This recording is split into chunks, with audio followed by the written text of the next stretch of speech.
یا تقریبات میں جو بڑے بڑے آرڈرز ہوتے ہیں وہاں پر ممکن ہے ایسا کام ہو رہا ہو، لہذا تمام مسلمانوں سے اپیل کی جاتی ہے کہ وہ اس چیز کا جائزہ لے اور حرام کھانے سے بچیں۔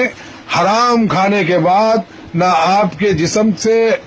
وہ جو اعمال نکلنے والے ہیں وہ اعمال خیر ہوں گے، بلکہ اعمال خیر میں بھی آپ کے کوتاہی پیدا ہو جائے گی۔ امید کہ آپ اس ویڈیو کو زیادہ سے زیادہ شیئر کریں، اس لیے کہ رمضان المبارک کے موقع پر ممکن ہے حلیم وغیرہ کے تیاری کے سلسلے میں بھی اسی طریقے سے آرڈرز دینے کے بعد میں اسی طریقے سے ذبح کر کے کہیں سپلائی تو نہیں کیا جا رہا ہے، جبکہ تمام مسلمان عموماً روزہ رہتے ہیں اور روزہ رکھنے کے بعد میں افطار کے بعد میں عموماً حلیم کھاتے ہیں۔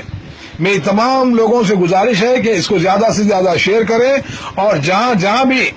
جو چکن سینٹرز وغیرہ ہیں ان لوگوں تک یہ پیغام پہنچا دیں کہ اگر تمہارے پاس ایسی غلط حرکت ہوتی ہے تو پھر یاد رکھو